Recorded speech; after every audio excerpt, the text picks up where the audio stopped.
Alright, hey, so this is one that I've put a lot of thought into, one that I'm pretty excited to do, and what this video is going to be, it's going to be my breakdown of how to beat Merab Dvalishvili, the UFC 135-pound champion, a guy that has been pretty dominant when it comes to beating the top contenders in his division, first as a contender and now as a champion.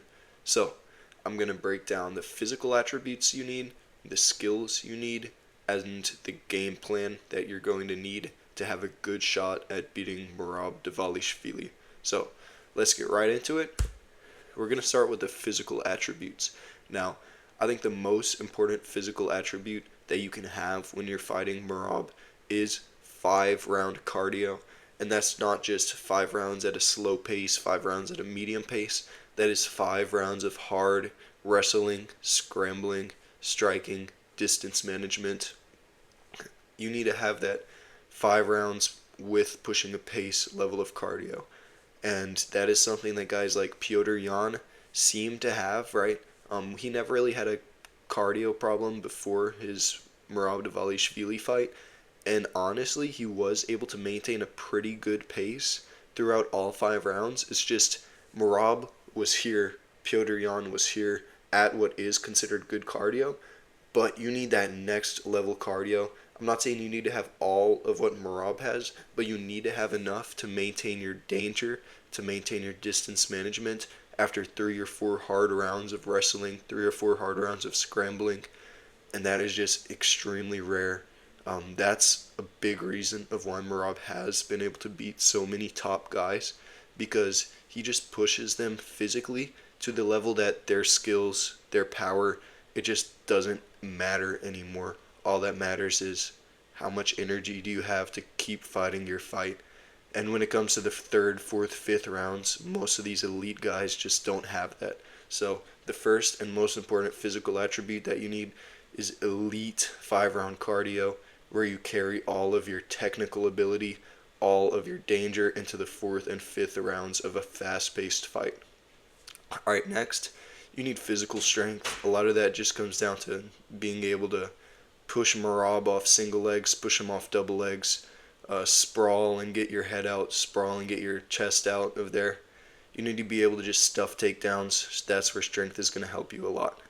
And then power, obviously, ideally, the way to beat Merab, you want to finish him early before he is able to push that pace on you for 5 rounds and take you into those deep waters. We've seen guys like Marlon Moraes was able to hurt Merab badly with that.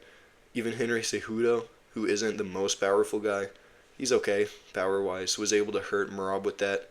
But the thing about Merab, part of his insane cardio is an insane recovery level. He got wobbled badly against Cejudo. 10 seconds later, he's fine. He never showed anything like that for the rest of the fight. So I would say you need even better power. Even a guy like Sean O'Malley, who's considered pretty powerful for the division, wasn't able to hurt Merab badly enough to really affect the course of the fight.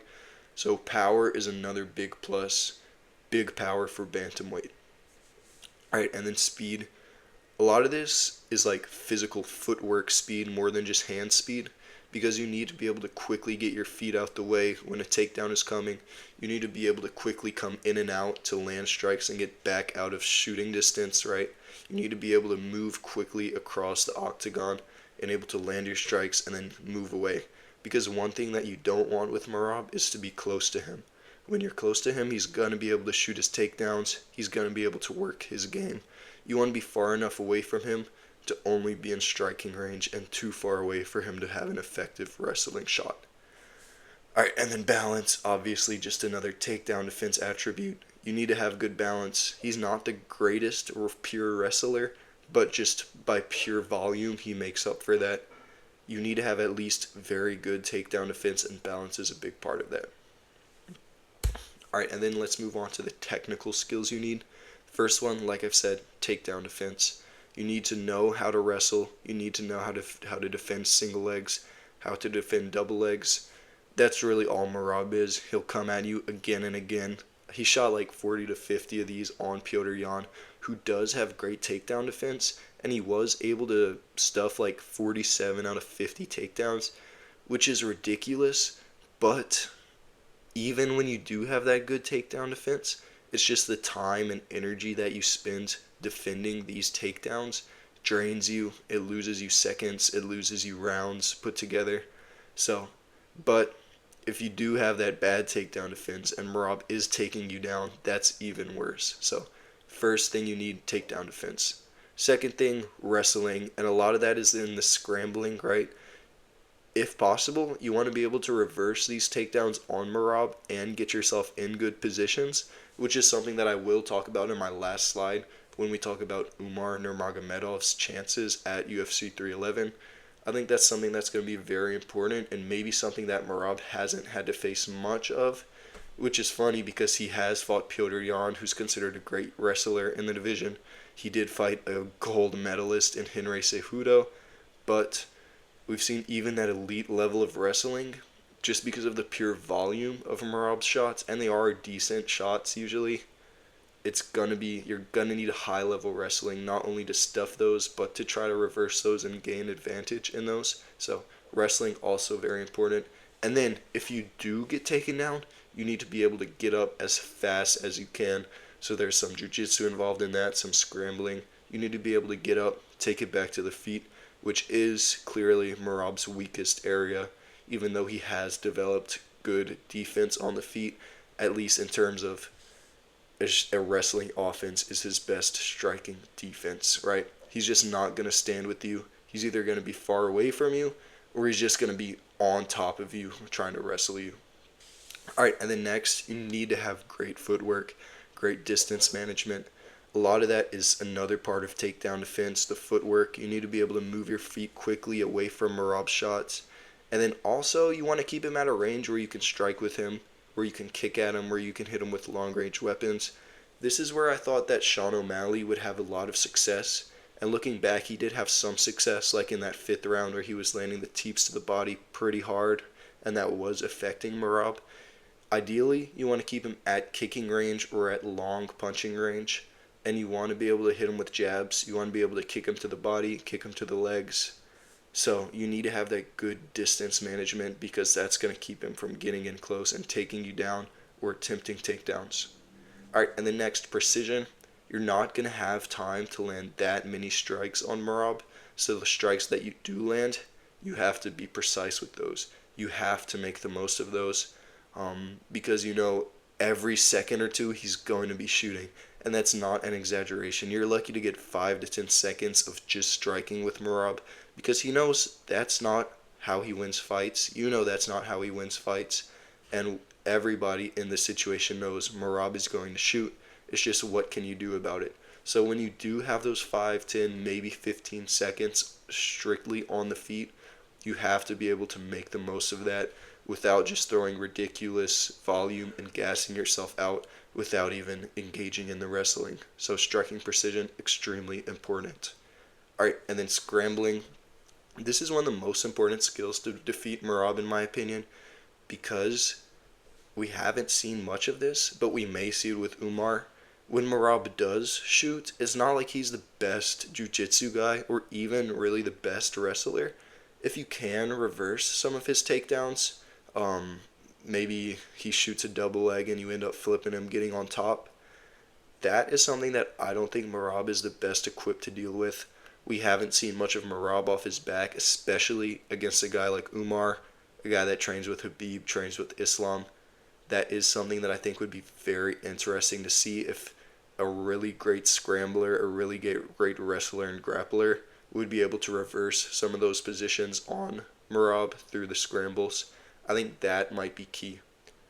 And then lastly, if you have a great submission game, I think that also negates a lot of what Merab wants to do. If you have great, and I'm not saying this is necessarily Umar or necessarily anybody at the top of bantamweight right now, maybe Figueiredo, but if you're able to really threaten with a guillotine maybe every time Merab comes in, if you're able to threaten with triangles off your back or Kimuras off your back, that is something that's going to negate a lot of Merab's wrestling skills and something that is very interesting. And that being said, I do believe that Umar does have more submission game than we've seen from him, probably more than Merab has really seen so far. So that's another interesting skill that is going to help you defeat Merab. Alright, and then next, let's talk about the game plan that you need to defeat Merab. This is not an easy guy to figure out. This is a guy that some really good game planners, Tim Welch, Sean O'Malley, Piotr Jan and his team, some really good guys in there. Corey Sandhagen, well, not Corey Sandhagen, but yeah, some really good fighters, smart, technical, 135-pound elite fighters have not quite been able to figure out the game plan to take out Merab at this level. I think the first thing you need, distance management, kind of like Sean O'Malley did against Aljo. I thought this fight, the O'Malley versus Merab fight, was going to be a lot like the O'Malley versus Aljo fight, because Sean O'Malley's distance management and footwork and takedown defense looked so great in that fight, and it just didn't really work out as much because Merab was not afraid to come in the same way Aljo was. I think part of that is Merab is a lot faster on his takedowns, even though once he is in on the takedowns, he isn't the best at finishing them. He is very good with his entries. He does get in quickly. I think he's honestly more in danger when he's coming in than he is at the beginning of his takedowns for whatever reason. But still, distance management is the first thing that you need to think of. If you're letting Merab consistently get close to you, you're going to lose. And then second, once you have established that distance, you need to establish long-range weapons. One thing that we saw worked for O'Malley was those kind of teep kicks, front kicks, digging into the body. He did end up hurting Merab with that, but that wasn't quite enough. Maybe establish a good jab, a good straight right. What other weapons? Maybe a side kick is something that could be interesting. Maybe like an oblique kick, something that could slow Merab down. So just, you need to establish your long-range weapons so you're going to be able to hurt him, going to be able to score points without letting him get too close. Okay, and then next, when he does get close, when he does come in, when he is in proximity, that is exactly where Merab Dvalishvili wants to be, and you need to punish that if you're going to have a chance against Merab. Now, that's obviously easier said than done, but you want to make him think twice about shooting at your legs. Maybe throw some knees out there. I know that's hard to do, but that is the most dangerous thing for a guy shooting towards your legs. If you can get close to landing one, maybe land one partially, even if it's not putting him out, it's going to hurt him. It's going to make him hesitant, or as hesitant as Merab gets. He might just be that type of guy that just doesn't care. He just keeps going. But you still got to try it. It's the short right hands that hurt him against Cejudo and against Moraes. So that's something you can think of too. That's something that I think Umar is better fitted for than Sean O'Malley was. And then you do want to discourage Merab from shooting by scrambling to better positions. Now, this wasn't really something that Sean O'Malley was able to do, but I do think it's something that Umar could do, right? Because he does have that good wrestling. And like we talked about, if you're shooting and you're getting reversed every time, what are those shots getting you? What is that wrestling getting you if you're Merab? So that is something he's going to have to think twice about. And then I think where we've seen Merab can get hurt recently is to the body. We saw that in the Sean O'Malley fight. And I think, obviously, like people say, going to the body leaves you better prepared for takedowns because your hands are lower. You're able to slip in that underhook right away. You're a little less off balance because you keep your center of gravity low. So go to the body. And I think the best way to try to beat Merab is by finish, not by decision. If you're game planning to win a 5-round decision, chances are you're going to lose against Merab, even if you do have all the attributes and skills. In my opinion, you need to find a way to finish him, and I think a lot of that is by going to the body, trying to hurt him at range, and then coming close and finish him. We haven't also seen much of what happens when Merab is going backwards because he is such a high pressure guy. If you do hurt him to the body with like a teep kick or something like Sean O'Malley did, and you're a guy like Umar, I would say rush in, get as close to him as you can, and make him go backwards, because everybody knows how hard it is to shoot takedowns when you're moving backwards, when you're hurt. So once you hurt him, go in tough, go in strong. Merab isn't necessarily dangerous as a striking threat, So I would say throw caution to the wind, rush in, try to finish him. Alright, and then for my last point, kind of the most important thing on here, because we are seeing this in the massive co-main event of UFC 311, does Umar have what it takes to do this? And in my opinion, he does. So a lot of what we've talked about here does apply to Umar. He has great 5-round cardio. We saw that in the Corey Sandhagen fight. He got better as the rounds went against a really tough guy in Sandhagen. His striking still looked crisp, still looked fast in the 5th round. He was still able to get his takedowns going.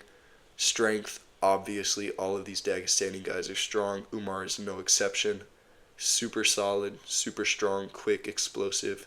His striking is good.